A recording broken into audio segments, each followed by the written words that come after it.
Saludos, queridos estudiantes. Hoy vamos a hablar sobre las teorías de Albert Bandura, quien nació el 4 de diciembre de 1925 en Canadá. Fue educado en una pequeña escuela elemental y colegio en un solo edificio con recursos mínimos, aunque con un porcentaje de éxitos bastante importante. Al finalizar el bachillerato, trabajó durante el verano rellenando agujeros en la autopista de Alaska en el Yukon. Completó su licenciatura en psicología de la Universidad de Columbia Británica en 1949. Luego se trasladó a la Universidad de Iowa, donde conoció a Virginia Barnes, una instructora de la Escuela de Enfermería. Se casaron, tuvieron hijos. Después de su graduación, asumió una candidatura para ocupar el postdoctorado en el Wichita Wilderness Center en Wichita, Kansas. Esta es la figura que vamos a analizar el día de hoy. ¿Y de qué vamos a hablar? Al hablar de Bandura, vamos a hablar de la teoría del aprendizaje social, que considera que el ser humano no está gobernado por fuerzas internas, ni gobernado ni controlado por estímulos externos, sino que todo lo que el ser humano va a hacer va a estar influenciado por su interacción con el ambiente, con determinantes que acontecen en la realidad, en el contexto en el que vive cada persona, y eso va a influir, va a determinar muchas de sus acciones, de sus reacciones, de sus respuestas. Entonces aquí aparecen tres conceptos fundamentales como los factores personales, la personalidad de cada uno, las cualidades propias de cada persona, la manera de ser, el carácter, etcétera, la conducta, la manera como actuamos y el medio, el espacio donde nos desarrollamos. Para Bandura, el aprendizaje se produce en un ambiente interaccionista, interactúa. La manera de ser, la personalidad, el ser humano, la conducta que tiene frente a la realidad y el medio que va a influir en su comportamiento.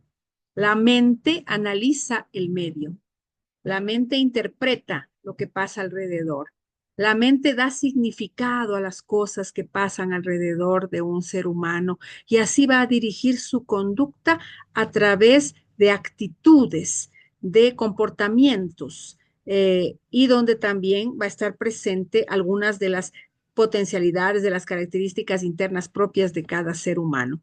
Por otra parte, el medio con sus características, con sus realidades, con la influencia tanto de factores físicos como sociales, etcétera, van a influenciar constantemente, permanentemente en la vida de cada persona. Y la conducta se va a manifestar como el resultado de esas interpretaciones de lo que pasa alrededor. O sea, la influencia del medio va a empujarme a actuar de determinada manera, poniendo de manifiesto las capacidades que cada persona tiene, los hábitos que vamos sumando en nuestra vida con nuestra experiencia diaria, va a determinar mi manera de reaccionar ante las cosas. Así va a hablar también Bandura de la capacidad que tenemos los seres humanos de identificar las cosas, las situaciones del mundo, la vida, con determinados símbolos. Y se refiere al hecho de que nosotros como personas utilizamos diferentes símbolos para identificar circunstancias y para irnos adaptando al medio ambiente.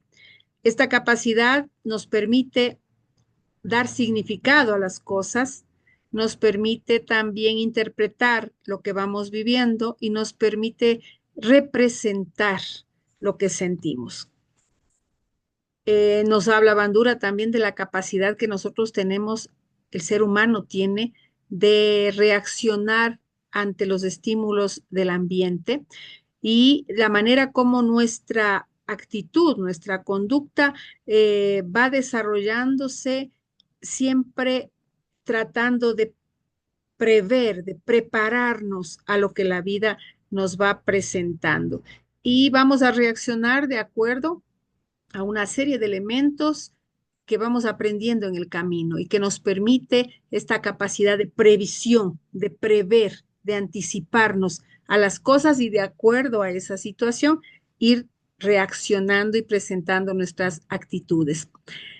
La capacidad vicaria nos habla de que las personas pueden aprender por observación. Estamos constantemente observando el mundo, las cosas, la conducta de las otras personas, la forma de ser, la forma de hablar, la forma como reaccionan las otras personas. Y esa observación constante nos permite a nosotros adquirir también determinados comportamientos, asumir determinadas actitudes e ir interactuando con el medio en muchas ocasiones de forma asertiva y en otras ocasiones podemos también equivocarnos, pero es un proceso constante de aprendizaje, de asumir las responsabilidades frente a ese aprendizaje y de ir adaptándonos a lo que el camino nos va presentando, ¿no? Así define al ser humano la teoría del aprendizaje social. Nos habla de la capacidad autorreguladora. La conducta de los individuos está motivada y regulada por criterios internos, por nuestra capacidad de analizar, de interpretar, de saber lo que estoy haciendo y por qué estoy haciendo, y también la capacidad que me permite analizar lo que estoy haciendo, autorregularme hasta dónde, cuándo, cómo, por qué hago las cosas. Una especie de autogobierno individual, pero que eso surge a partir de determinado tiempo, no es algo que un niño pequeñito, por ejemplo, no lo puede hacer, pero ya con el desarrollo de nuestras capacidades, nuestra interacción con la sociedad, nuestro aprendizaje, el conocimiento, nos va a permitir ir encaminando nuestras acciones y vamos a ir aprendiendo, vamos a ir pesando nuestras acciones, analizando lo que está bien, lo que está mal, lo que está correcto, lo que está incorrecto, también dependiendo del refuerzo que recibimos del medio donde nos encontramos. Generalmente las personas adultas, en este caso nuestros padres, los maestros, ejercen un papel muy importante, desempeñan un papel muy importante porque serán los elementos, vamos a llamarles de alguna manera, que nos permiten ir autorregulando nuestra conducta. Si somos felicitados, pensamos que está positivo lo que estamos haciendo, lo repetiremos, el refuerzo viene ahí. Y si nos llaman la atención, si somos castigados, por ejemplo, ya sabemos que tal o cual acción no está bien vista y no debe ser repetida. La capacidad de autorreflexión que tenemos las personas también es muy importante. Nosotros somos capaces de analizar lo que hacemos, lo que decimos, lo que pensamos. Vamos analizando nuestros comportamientos y vamos adoptando una percepción de lo que está bien, de lo que está mal, de lo que sí debo hacer, de lo que no debo hacer. Y esta es una capacidad muy propia nuestra. El ser humano tiene la capacidad de reflexionar, pero también autorreflexionar, también de conversar consigo mismo, de analizar su comportamiento, de ir viendo para sí propio qué es lo que está bien, qué es lo que está mal y cómo ir construyendo ese camino de ese aprendizaje tan grande que es la vida, que no es solamente acumulación de conocimientos, sino también es ese aprender con H, ese adoptar comportamientos, ese adoptar actitudes, ese asumir responsabilidades en la vida diaria.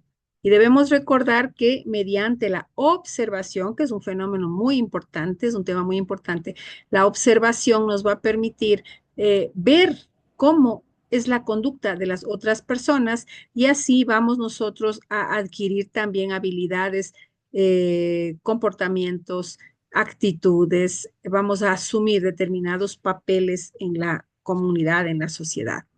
Este aprendizaje por observación se explica porque nosotros vamos a estar en contacto con otras personas, vamos a observar cómo actúan, cómo viven. Esto tiene mucho que ver también con el factor cultural. Nosotros cuando nacemos en un determinado espacio, nosotros llegamos a un espacio donde ya hay una cultura, ya hay costumbres, ya hay tradiciones y cuando llegamos vamos a observar y vamos poco a poco a irnos adaptando a ese medio, ese espacio donde nosotros nos corresponde desarrollar una serie de acciones.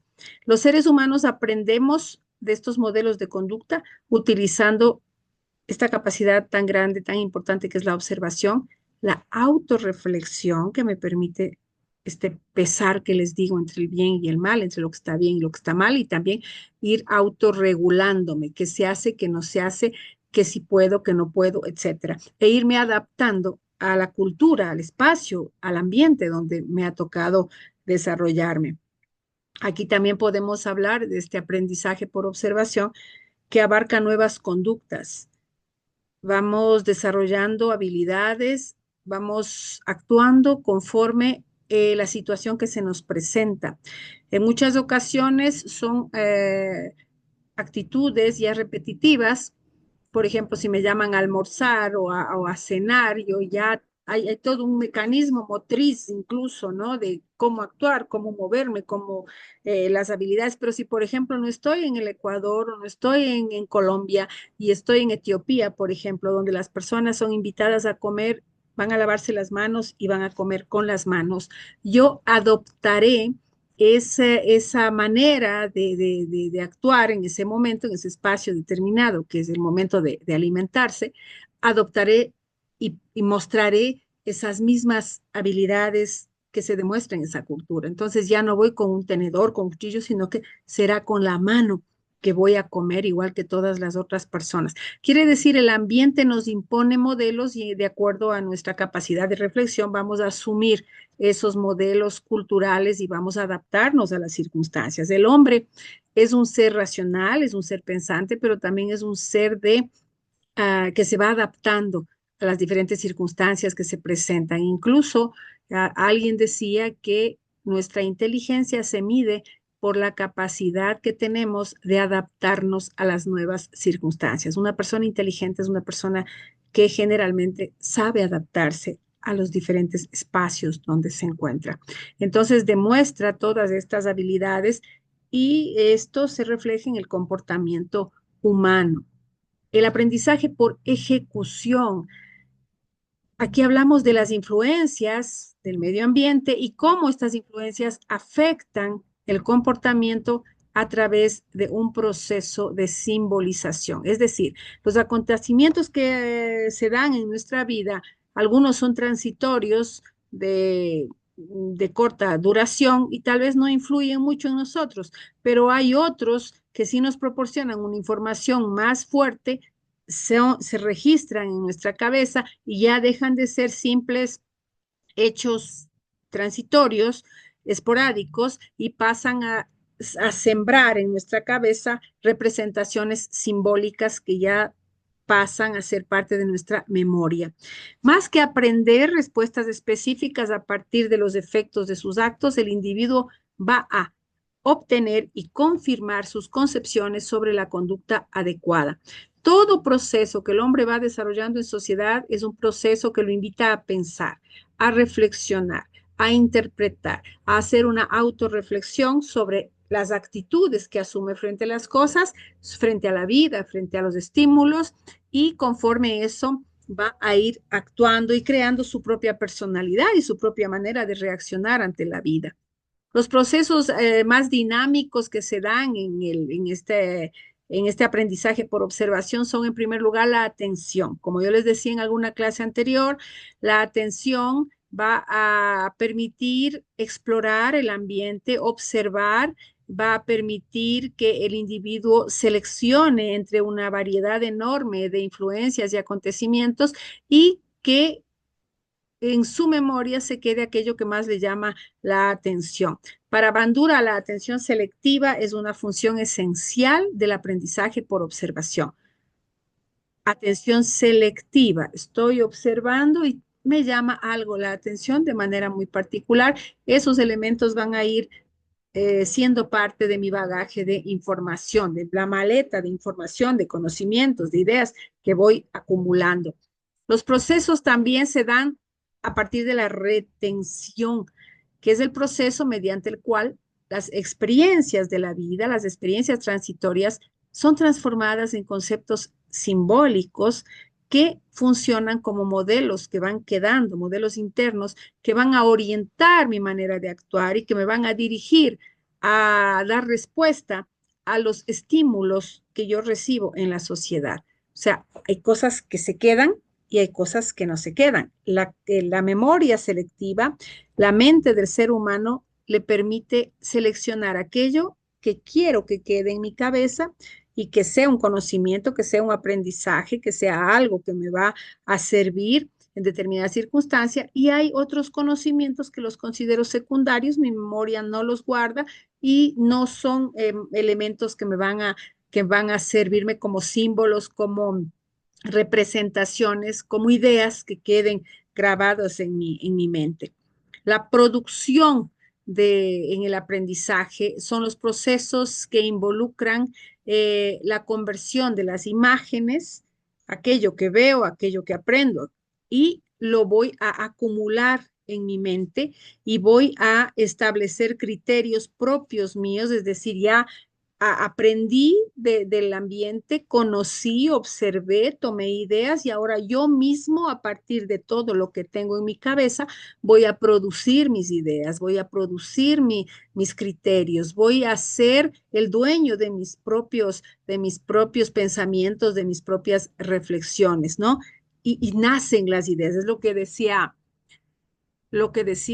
Sócrates, el gran filósofo antiguo, que decía, es tan importante el parto intelectual, es decir, parir las ideas, que nazcan las ideas a partir de toda la vivencia, a partir de toda esa relación del hombre con el mundo, con las cosas, con los estímulos que le rodean.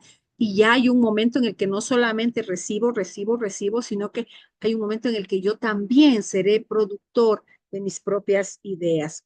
La motivación es fundamental en el aprendizaje porque lo que me gusta, lo que me interesa, lo que me emociona, va a permitir que yo reaccione de una forma diferente ante los estímulos de la realidad que me llevan a aprender. La motivación eh, es fundamental porque me va a incentivar, me va a empujar, me va a sensibilizar ante determinadas ideas y la motivación está muy relacionada también a la atención. Motivación y atención van de la mano en el camino, en el proceso de aprendizaje. Hay una experiencia que la realizó Bandura que, que para muchos es aceptada como algo que nos indica que nosotros, los seres humanos, por imitación muchas veces, sin mucha reflexión, por imitación podemos realizar una serie de acciones, sobre todo cuando los niños son influenciados por figuras adultas muy marcantes en su vida. Y aquí hay una experiencia, que es la famosa experiencia o el experimento del muñeco bobo. A comienzos de la década de 1960, el psicólogo Albert Bandura realizó un experimento clásico sobre aprendizaje y agresión. Un grupo de niños veía una película en la que un adulto le pegaba, le pateaba y le lanzaba al aire y le abofeteaba, un muñeco bobo, esos muñecos que no se caen, ¿no? Luego se dejó a cada niño jugando en una habitación con juguetes, entre los que se encontraba también ese muñeco bobo que habían visto en la película. Los niños repitieron el mismo comportamiento que vieron en la película, golpeaban al muñeco y tuvieron una serie de actitudes muy agresivas, muy violentas con el muñeco. Esto demuestra, según Bandura, que los niños aprenden conductas agresivas por la pura observación de los demás. Y esto nos lleva a nosotros a pensar en situaciones que muchas veces las vivimos en nuestro medio familiar, en nuestro medio social, en el contexto en el que nosotros vivimos, ¿no? En muchas casas, la agresión física, por ejemplo, o la agresión verbal o la agresión psicológica es muy común. Y los niños en la escuela, algunos niños van a reproducir ese comportamiento y esa actitud que ya lo naturalizaron, ya para ellos es normal, entonces va a reproducir esas acciones. Y por eso es que muchas veces cuando la psicóloga de la escuela invita a los padres para analizar el comportamiento agresivo de su hijo, muchas veces las psicólogas o los psicólogos se asustan al ver que los padres en muchas ocasiones ahí mismo, en el mismo centro educativo, comienzan a pelear, agresivos, etcétera, y la psicóloga se queda pensando y dice, bueno, este niño con este comportamiento agresivo que ha tenido aquí en la escuela, lo que está haciendo es reproduciendo esto que yo estoy viendo ahora, que yo estoy constatando. Entonces, muchas veces el niño es el reflejo de lo que ve en su casa, ¿no? Un niño que le enseña a usted a respetar, el niño va a respetar. Un niño que lo enseña a no ser agresivo, más bien buscar el diálogo, va a buscar el diálogo, va a buscar comunicarse. Y un niño que reacciona inmediatamente con violencia es porque ve violencia. O sea, sí sí, esta reflexión, este resultado de la experiencia de Bandura, que demuestra que los niños aprenden conductas agresivas por pura observación e imitación de los demás, es bastante dable en nuestra sociedad. Ahora también debemos decir que cuando hablamos nosotros del papel del maestro, del papel del docente, ¿no? Y cómo influye el medio social en el comportamiento humano, debemos hablar de que en la actualidad nosotros estamos muy vinculados a la influencia de las nuevas tecnologías. Y esto hace también diferencia en el proceso de enseñanza-aprendizaje. Ahora, de todas maneras, no se puede decir que una computadora o que la inteligencia artificial va a sustituir al maestro, va a sustituir al profesor, nunca. Siempre el profesor, el docente, no será un simple transmisor de conocimientos, de información, sino que será, y así es como debe verse, debe ser aquella persona que facilita que el alumno llegue al conocimiento, que ayuda, que orienta, que selecciona la información que va a pasar al alumno, al estudiante. Y por eso es un proceso que se da paso a paso y un proceso intelectual, un proceso no solamente de entregar o llenar la cabeza del estudiante con información, sino que es un proceso en el que se va a tratar de sacar lo mejor del estudiante, que el estudiante sea capaz de crear sus propios conocimientos. Las nuevas tecnologías deben ser vistas como herramientas para un objetivo que es educar, formar integralmente al ser humano. No puede sustituirse nunca la relación humana entre el docente y los estudiantes con la relación entre una persona y una máquina.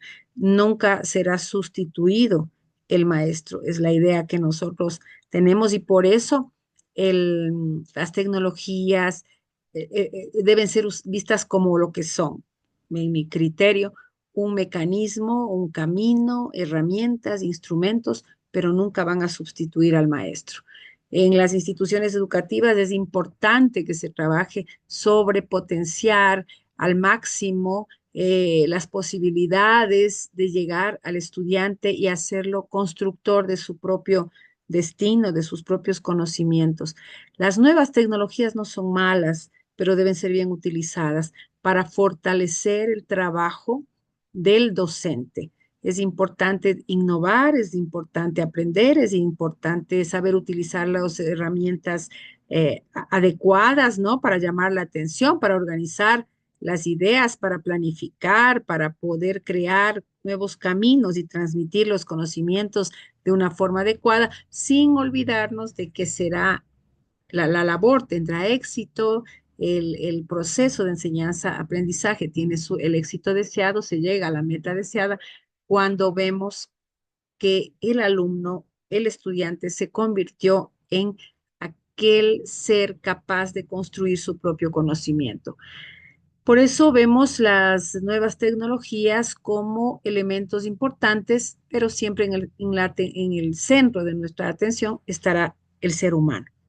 Como conclusiones, podemos decir que el aprendizaje por observación debe ser un factor clave en la formación de los estudiantes. Debemos despertar en ellos la curiosidad, debemos incentivarlos a ser mucho más observadores, más curiosos en el buen sentido de la palabra, más críticos positivamente, para que puedan motivarse en la búsqueda de conocimiento, interactuar socialmente con los compañeros, aprender en esa relación social que es tan importante en la vida del ser humano.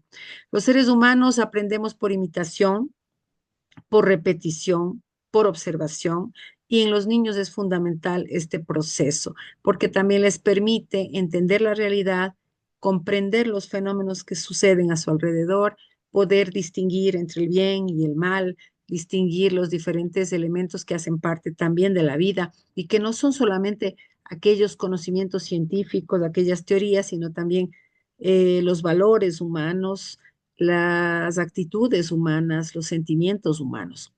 El docente siempre va a desempeñar un papel fundamental en la formación de los niños, de los adolescentes, de los jóvenes, de los estudiantes en sentido general. Y es por eso también que es fundamental que vayamos aprendiendo nuevas habilidades. La vida es un eterno aprendizaje, así que el maestro nunca puede dejar de ser un estudiante. El maestro siempre tendrá que estar actualizándose, siempre tendrá que estar aprendiendo, siempre tendrá que estar caminando detrás del conocimiento. Así que con estas ideas les dejo con esta reflexión importante que es que nunca la máquina sustituirá al ser humano. El ser humano tiene un potencial enorme y al fin y al cabo el ser humano es quien creó las máquinas y por tanto las máquinas, la inteligencia artificial, la tecnología debe ser utilizada adecuadamente para llegar a los objetivos que nos hemos planteado en el mundo de la enseñanza, de la educación, de la pedagogía.